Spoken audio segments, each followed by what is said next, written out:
Hello, Doodles. I'm gonna talk to the chat. I'm in a Discord. Yeah, no, I'm not. You're sick? Ah, well, I'll have a good Christmas probably. Yeah. No, they were saying I hope you have a good Christmas. I'm talking to people in this in a Discord. Yeah. It's okay. They're just nerds anyways. You don't need to hear them. Nothing? Nothing? Yeah, it's like shit. I'm just messing with them. They're fine. But yeah, I just muted myself so like they're not hearing me talk.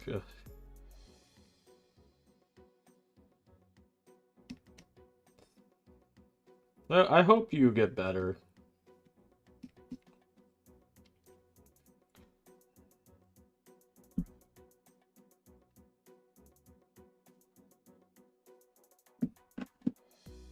I'm gonna try to figure out what to draw right now. Oh, hello, Artsy.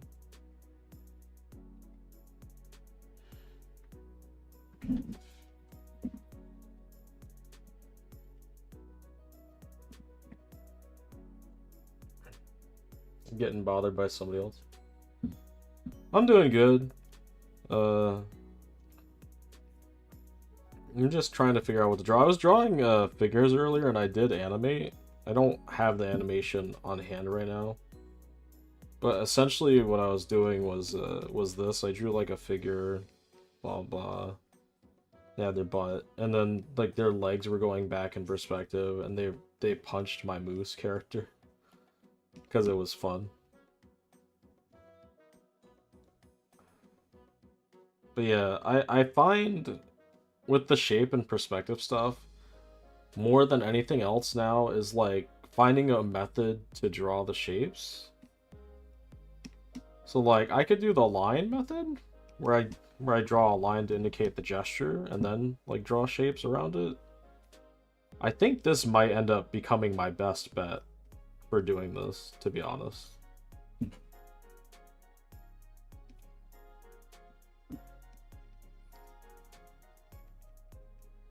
Um, but yeah.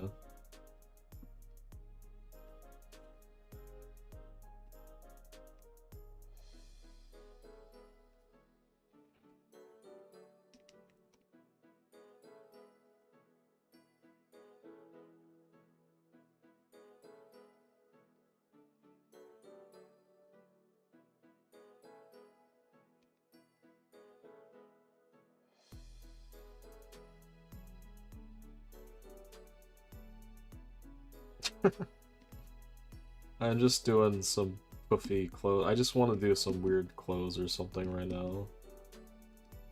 Oh, hello, squirrel.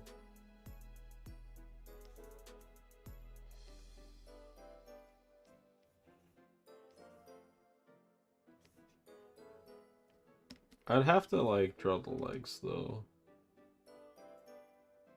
So, like, if the legs are right here, they'd be, like, right here, maybe? So, like, this wouldn't go out this far.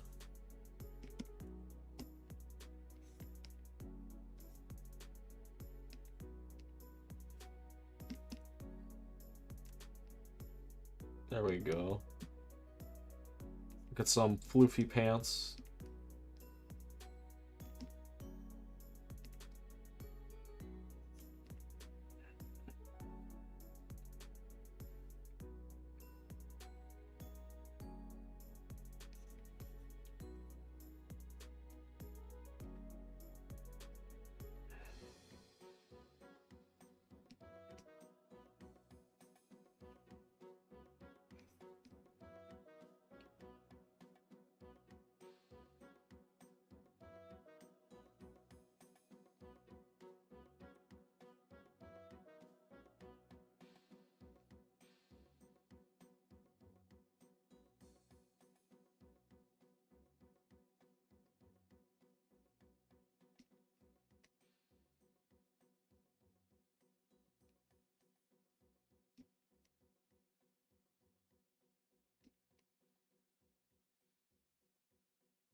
Oh, this is like part of the neck thing right here.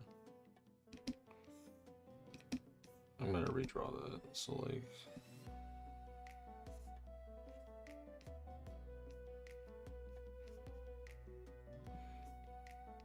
like a belt or something.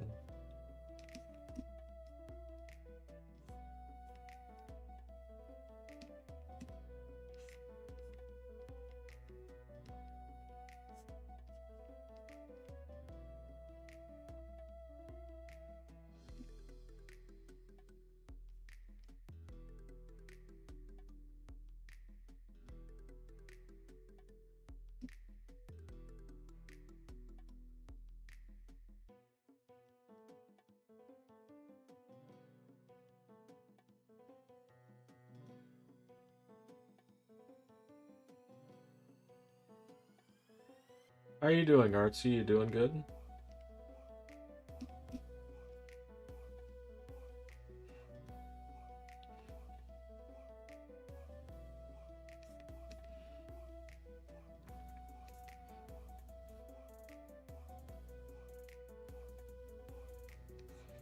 Take it easy, Doodles.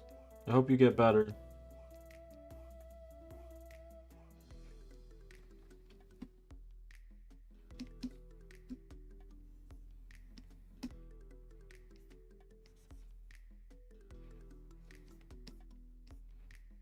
Yeah, I don't know what I'm doing. I'm just futzing around. I'm gonna delete that.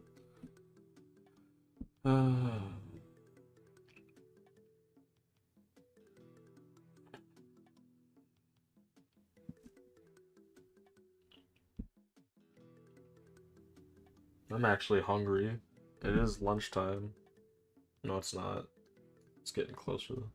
I woke up super early at like I think 4 a.m.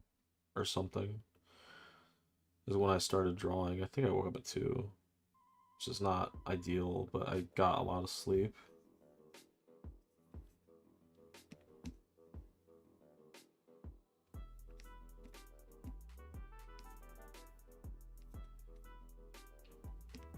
I feel like I let people down by not drawing and meandering a bit. What little viewers I have. Which again is like, thank you. Thank you so much for being a viewer.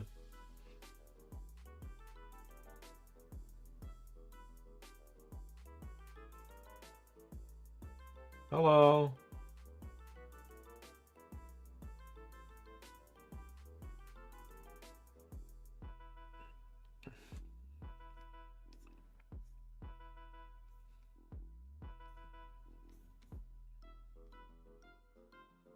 I see you, Chelsea.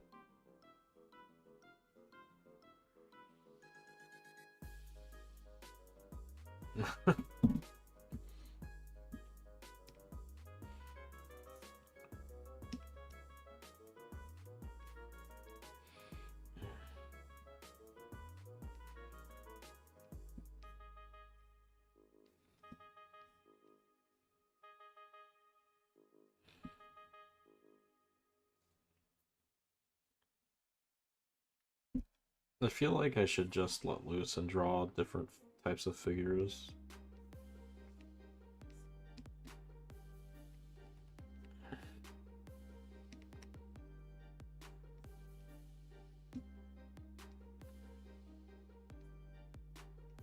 But like, I have issues.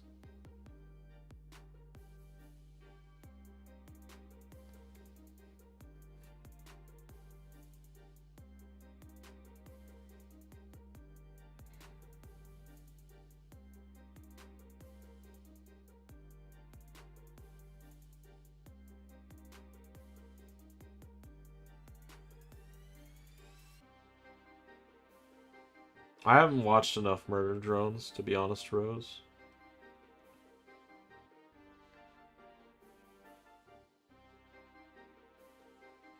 And I don't generally draw from what my viewers say all the time.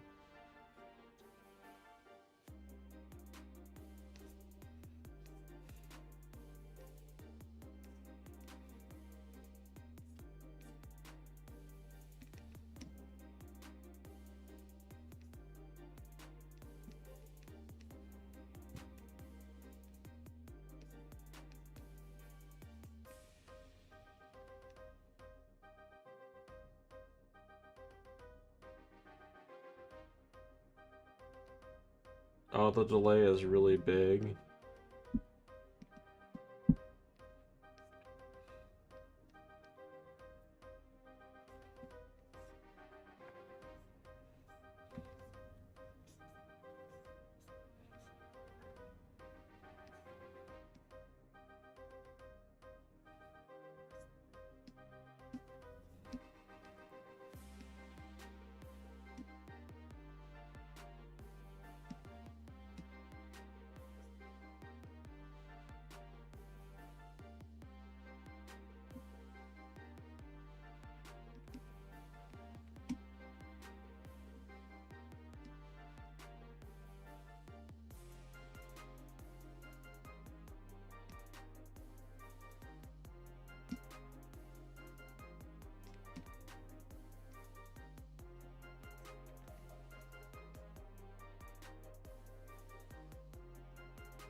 What if I...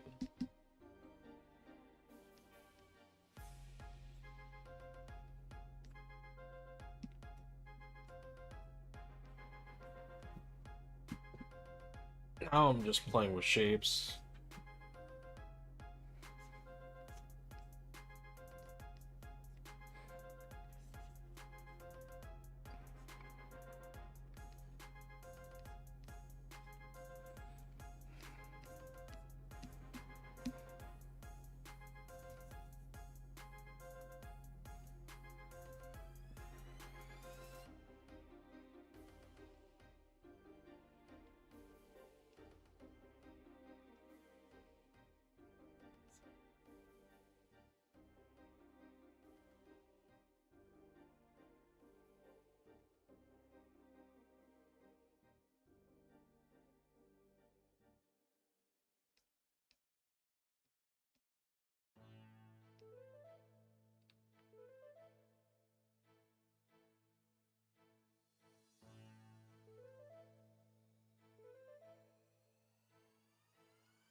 Hello?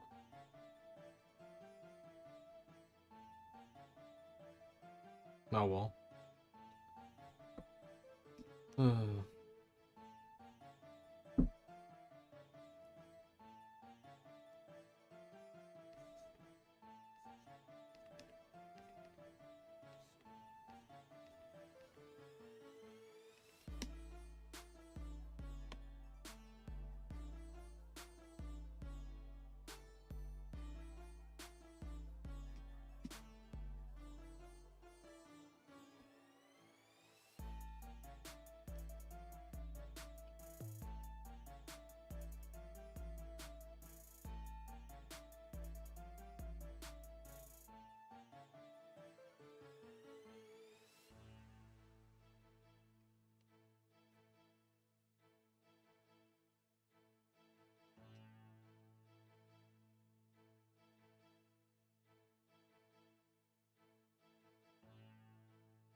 weird. I guess I shouldn't worry about it. Like I should hide it from myself, the viewer count and stuff. I'm gonna just close the Docker menu for it. Basically, like I was paying too much attention to it, and I was looking at consecutive views versus actual views and stuff, and like I should only worry about that after the stream is done, instead of being a dummy. But yeah, it's the Axolotl Princess, and it's the mechanic, the space mechanic character that I have. Which, I'm not sure I'm going to give him suspenders. I wanted to give him suspenders. I'm not sure how drawing those would be all the time for me. It's okay, I'll do them. But they, like, come around now, because he's, like, stretched over.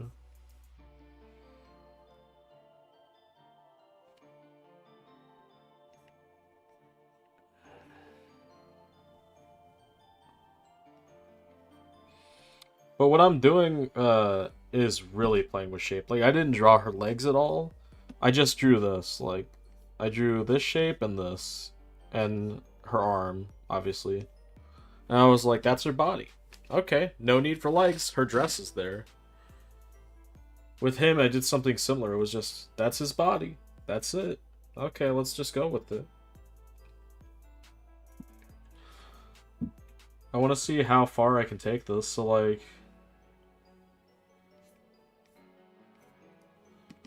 I kind of want him to be, like, fat, but, like, he's got muscle on his arm.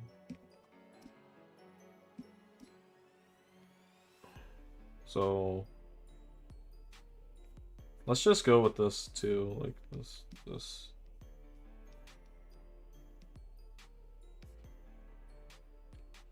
And he wears a skirt-like thing that might require me to draw it out.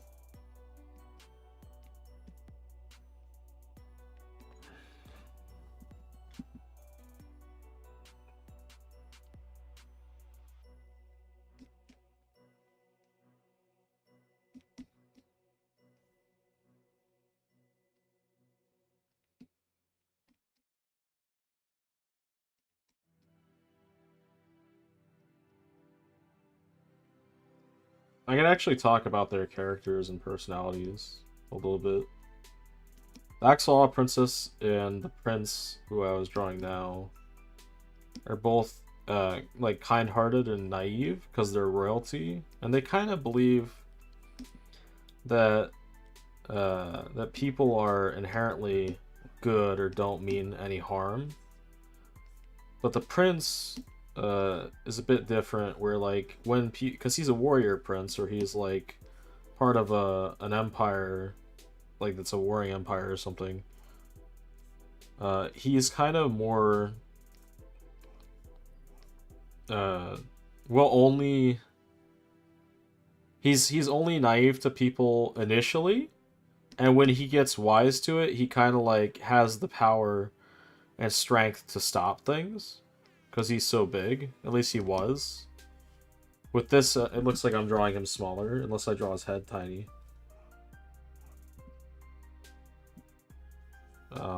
But his head would have to be like this small, which is like accurate to like the body.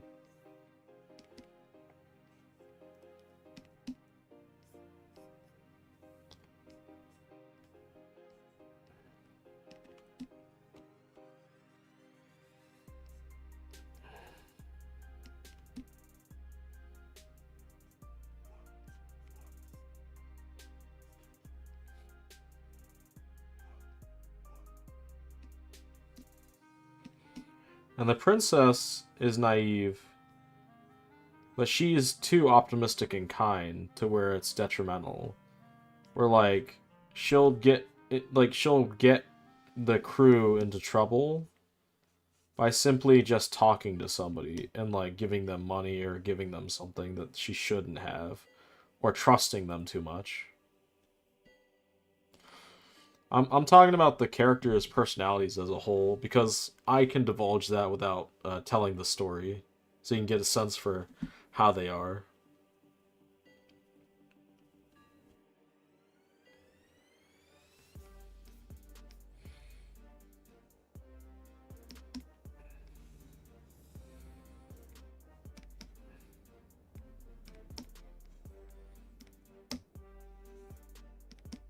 But yeah, she's the character in a zombie apocalypse that would see like humanity in the zombies and keep trying to like comfort, or like not comfort, like trying to like convince people that the zombie is okay.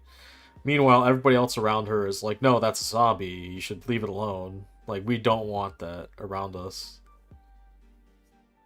So she's like that kind of naive where it's like, oh, but it's an innocent animal.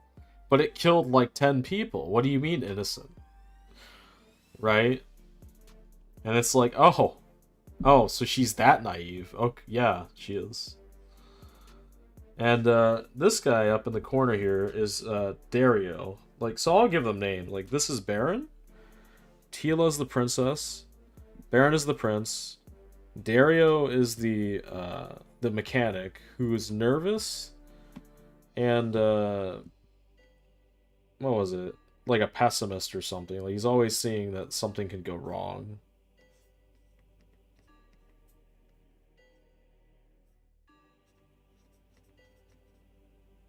Or he's kind of a nerdy type. Like he's a mechanic, so he knows a lot about machines and stuff and different mechanic things on like spaceships.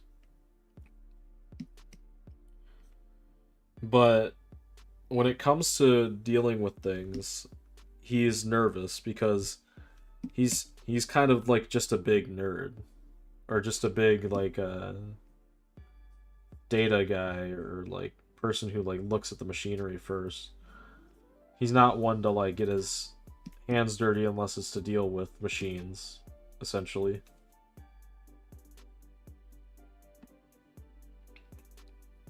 Like you don't want him in the front line. I'm not sold on the prince's look, per se.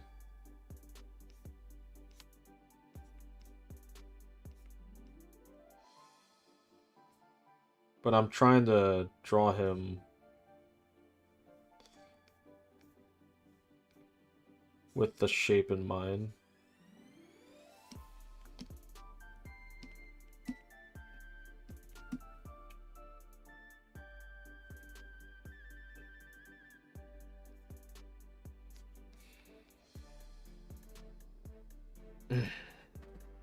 I think it's because I didn't give him a neck. Like, he's kind of just big body with tiny head with no neck.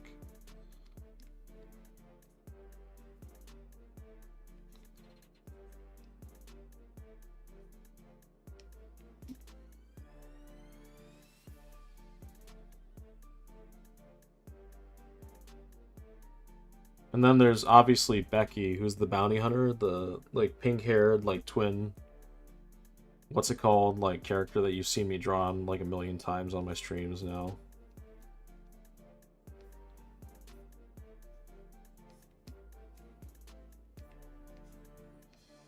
Wears shorts and a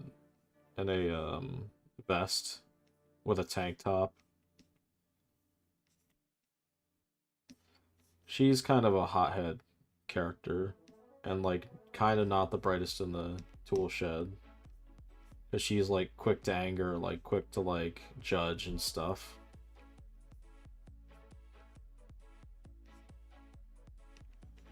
And like, this is the thing I wanted to make kind of apparent is I don't want it to be necessarily there's a main character. I want there to be a main cast with like their own arcs and like things that they do. It just so happens that we start from her perspective, but like I kind of want to be able to shift perspectives if I feel like it. And I got into this like blown out, it wasn't an argument, but talk with a friend yesterday on their stream about storytelling and like making characters human or like believable. I mean, I wanted to make them like believable as humans, but like he just kept not understanding that what I was saying is you're adding depth that isn't written, right? So like it's like insinuating things or having little quirks based off of personality traits, history, with dislikes and likes and stuff like that, that kind of correlate to a person, like a psyche or psychology of where, oh, I know this character would do this because that's just how they are. Like, this is just how they would act. And like, if they develop as a character, then it's up to discretion. It's like, oh, well, they kind of changed because they learned that like anger couldn't be a kind of Swiss Army knife tool that they could use to jam into every situation. So they had to learn to become more disciplined or like not use that anger as much in that way. So they had to become smarter, right? They had to have more discipline and be more controlled about how they use the anger. That way they could channel it into positive ways or like productive ways to help a situation. And that's character development. And honestly, like, that's something that happens with people, is we learn, right? So like, I feel like developing as a person isn't all that different from how I want to write characters. It's just like how you go about it in the story beats.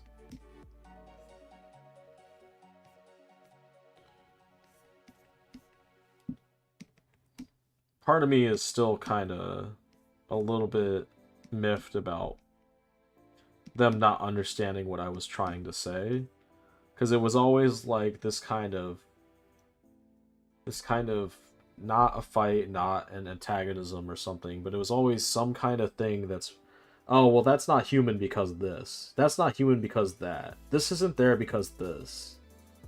Kind of thing. Where it was more like saying, oh, well, like, they're not human because, like, you don't see this, and it would be boring because, like, you can't do that story-wise. And it's like, yeah, because you're not going to be watching that all the time. Like, somebody going to the bathroom, eating, waking up, sleeping. Like, nobody writes like that. That's not how you write a character in a story. Like, if that's your perception of what it means to be human as a character, then you have a very boring sense of development for characters, in my mind. But I didn't want to say that, because I try not to be rude. But it's things like that that kind of irk me. It's like, you're misunderstanding what I'm saying by adding a human element or making them feel human. I don't mean I'm trying to recreate one-to-one an exact human being in a story. That would be ludicrously stupid.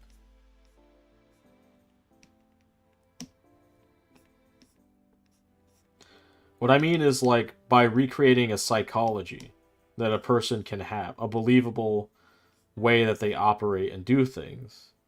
That's what I was trying to get across. Right? And to make it believable, you have to add all these different things. Or at least have them in mind when writing the character, and then you can be like I said, oh, I know how this character is supposed to act. And I learned this example from SpongeBob and personalities. It was a writer that was talking about this. And it was taking Squidward, Patrick, and SpongeBob. And you instantly know what will happen in any given situation with those three characters. Because SpongeBob will do something and it'll annoy Squidward. And Patrick will chime in and continue to do what SpongeBob is doing and it will annoy Squidward. And it instantly creates conflict. Right? Where Squidward is doing something and then SpongeBob interrupts him and it annoys Squidward, right? Like, the whole relationship hinges on them annoying Squidward.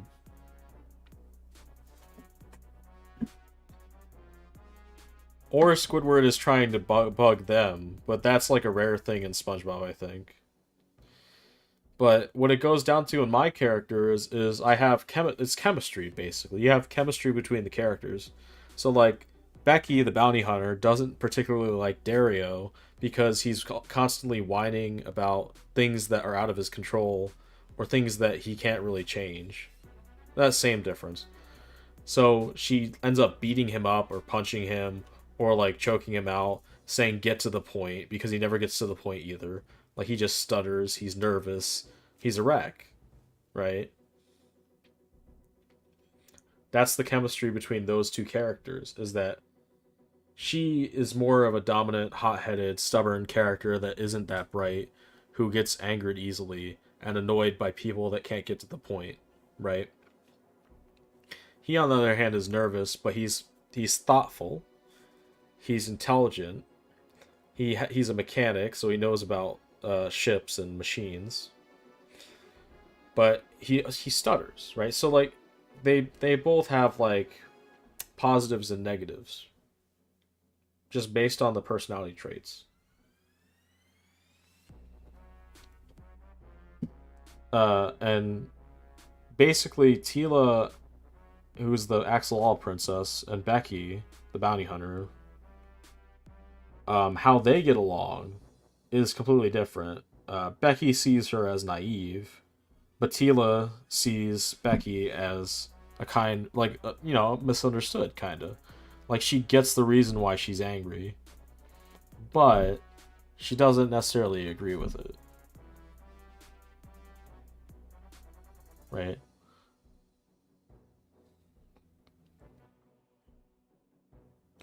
And Baron is kind of like a cheerful optimist type. So he's like usually kind of on the brighter side of things, seeing the best of things. So like Becky and him don't see eye to eye necessarily, but they can get along.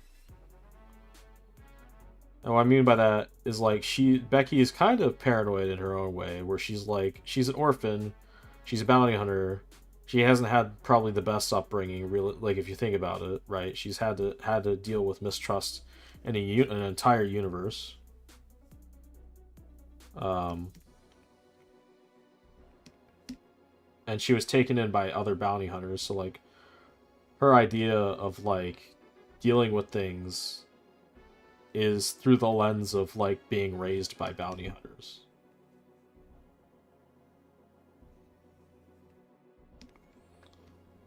Whereas Tila and Baron's lens is completely through the lens of being royalty. So they're very sheltered. So of course they're more optimistic about people. They haven't really had to deal with all the other types of people in the galaxy because they're royalty.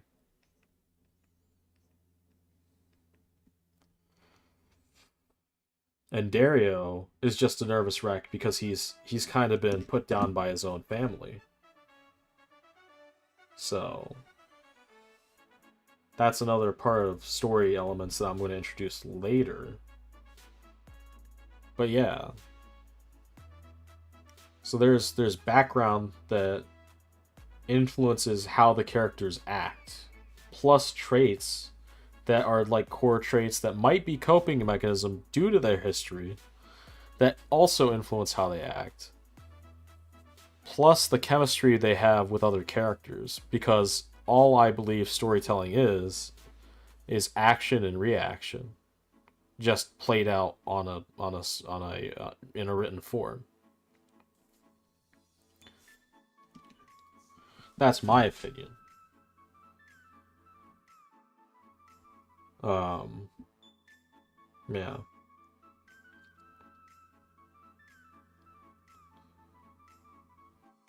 So like Baron is actually okay with Dario because he's cheerful and whatnot. But Dario is still kind of like always nervous, but he makes him more confident, right? Baron will make Dario more confident because he's kind of like cheerful until things go south. And obviously they're supposed to be in a relationship. So they're like lovebirds and both naive and optimistic. But then they're seeing like different parts of the universe as the story goes on that they weren't privy to because they were royalty.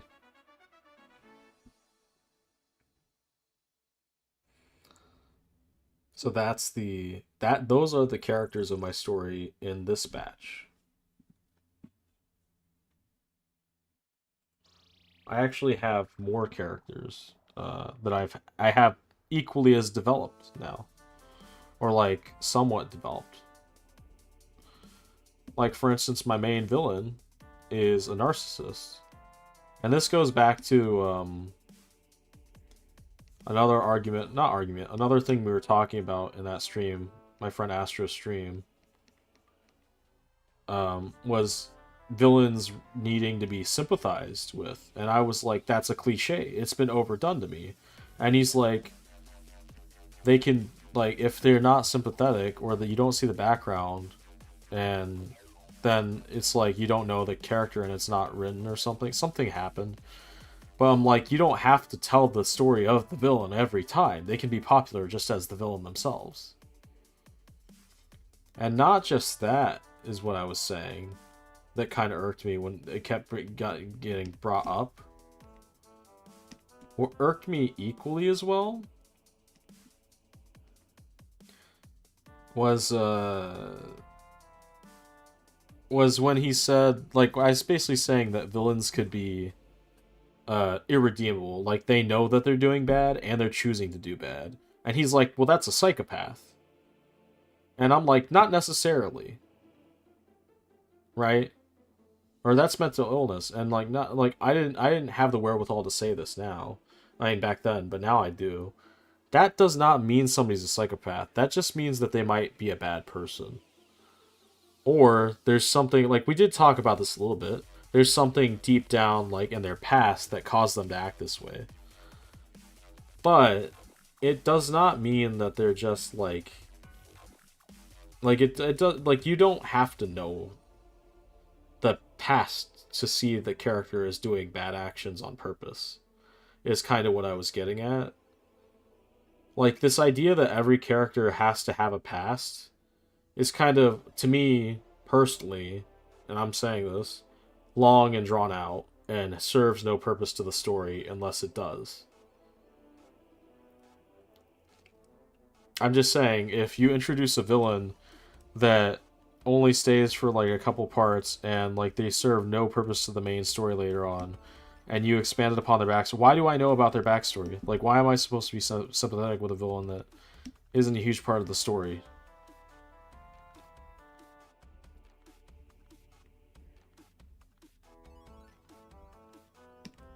And, like, I think it also... Another issue with that, in my mind, is you're making villains that are likable. You shouldn't like the villain. I'm tired of villains that are likable. Like, I want a villain that basically is like, yeah, I know I'm bad, and I'm doing it, and I'm gonna do it, and you can't stop me, and I'm gonna keep doing it, and or like characters, they're like, I deserve this because it's my right, or I deserve, like, justifications where it's like, oh no, I should be able to step on you because you're weaker than me, right? And it's like, those are instantly archetypal villains that are instantly not liked because they're doing it through justification.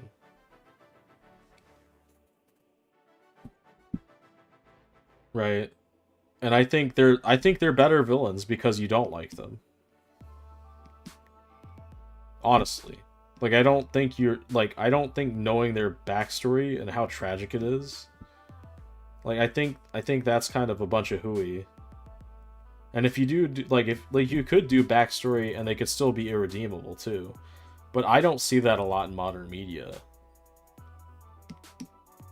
Or at least I'm not seeing that. Like, I'm seeing a lot of, like, justification for why they act that way. But it could just be simply a choice that they have made. Or it could be simply something that we're not going to be privy to because we don't need to be privy to it. And my issue with it as well gets down to this. At what point is a character not redeemable? Because if all the characters are redeemable, even the people that are, like, mass murderers in a story, or, like, people that have literally destroyed entire infrastructures of, like, civilizations, and they're somehow redeemable, that's ridiculous to me. Like, it shouldn't change at all how you feel about the character. Because they were, like, Oh well, I could use history. I'm not going to go into that, but if you follow the logic, I'm pretty sure some people in history are not really redeemable, even if they have a good reason for being that way.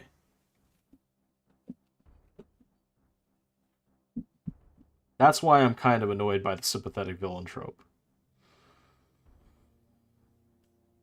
It's overdone. It's in all media now, and I'm tired of it. It leads to boring media that really doesn't have a lot of what's the word I'm looking for? Like it's too predictable. Like if every like because it's been overdone, like it's predictable. I see it a mile away when there's a flashback of a villain or something's going on or we're learning about their history. Like it's just annoying to me now. There are examples of good villains, like I've mentioned before, that do that, but they're still not redeemable, right? Like the Centaur World one, that villain is completely irredeemable, right? And his backstory makes sense. I think that's why it was well written to me. And I don't think people are gonna watch it because like they don't like the humor generally. And I've played the song for the main villain's theme on the stream before. If you don't want to hear it, I suggest leaving the stream for an hour, like muting it for a little bit, and I'll write something on. I'll write done on the screen when I'm done talking about it. But essentially, Centaur World is about a rift between two worlds, and there's a war that happened, right? But you don't know why the war happened. The war happened because of one character, the main villain, who's actually two characters. Because the main villain decided he was in love with a human princess. He was a centaur. And he didn't feel like he fit in. So in order to become more human, he sawed off his antlers to look like a human at a party.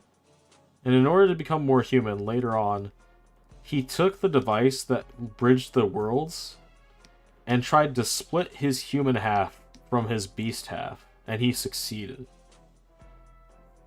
The issue with it is they were still connected. He actually tried to drown himself in the story, drowning the beast half, because the human half was like, well, I'm in love, and like you don't really fit in or whatnot. The beast half ends up going to the princess later on and trying to say like, and basically the beast half keeps going to the princess trying to say end it for me, like please let me go.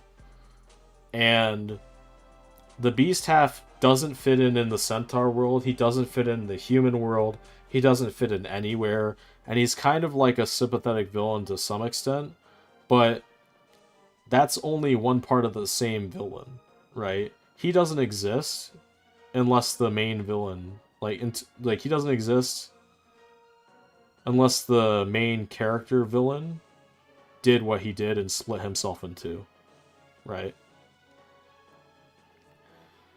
So like regardless, I don't think he's redeemable at all. Like you're sympathetic with that part of him, but the villain as a whole is not redeemable. And the other side of him is this human king who married the human princess, right? But the princess learned of like what he did, and he basically locked his beast half away in a castle for like a decade or two, in a deep dark dungeon without food or water. The beast half escapes. The beast half ends up going to the land between where the tool that split them up is, and then he ends up using it to create minotaurs that starts the whole war. And essentially the beast half is sealed away in the world, like he's called the Nowhere King. He's sealed between the worlds in the area where the worlds should meet. And eventually the main character, which is a horse, mind you, which is really funny, releases like the horse and the rider release the main villain, who's the Nowhere King, who's the beast half that has now, over decades of neglect and kind of rage and not fitting in, has become this monster that consumes centaurs and like other creatures. That's like this kind of black goop monster with a skull and multiple limbs.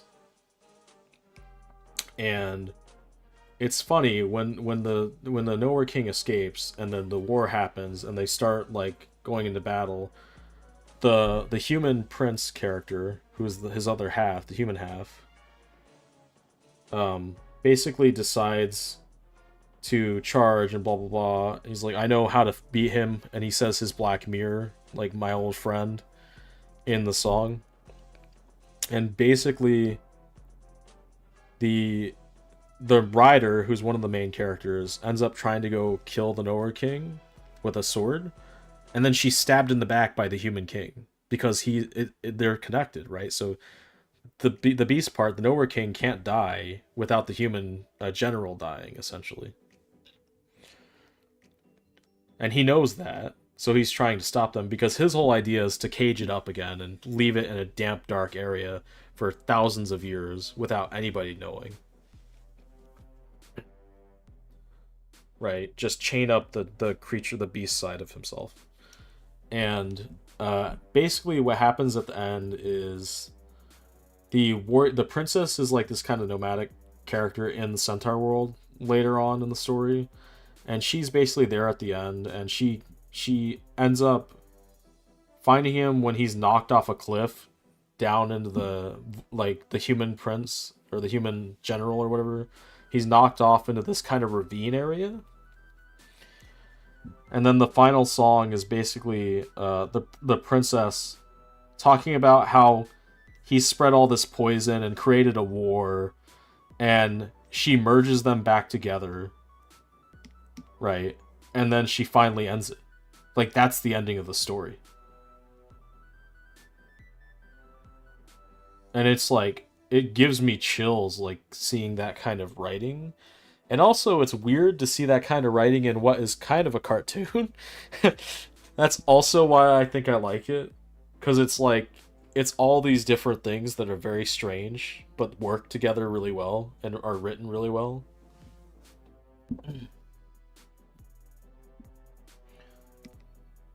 But it's definitely worth a watch. Like, it was pretty good. If you can get past the humor that most people don't seem to like.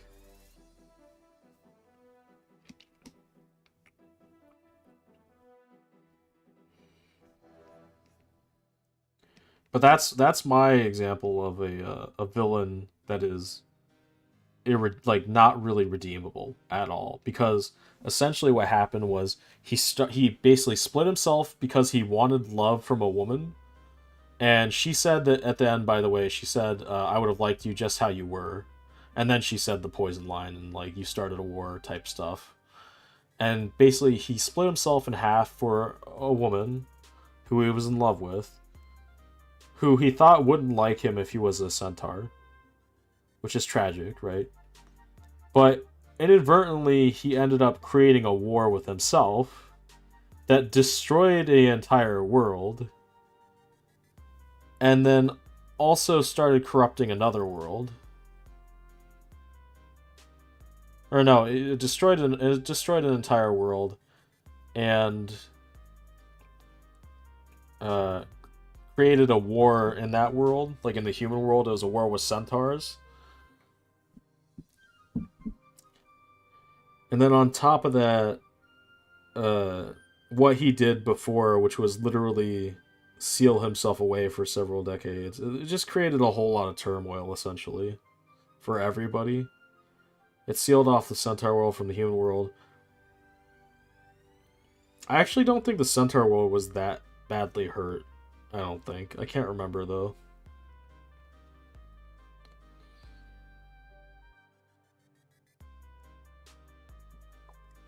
But you gotta remember also, like, she came from the human world and she was trapped in the Centaur world too, the princess.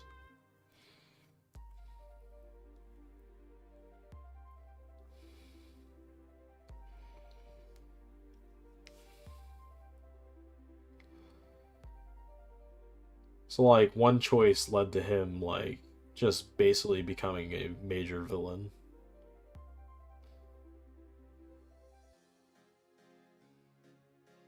And I don't know, I don't really feel sympathetic for him. Maybe some people do, because he had like a dysphoria of like what he looked like because he thought a woman would like him if he was different, and then he split himself in two, right? I just think the negative side of him like kind of outweighed on both sides. Like the human part of him was negative, and the beast half of him was negative too. The beast half had a reason to be negative, but it was only because him, like he himself did it, you know.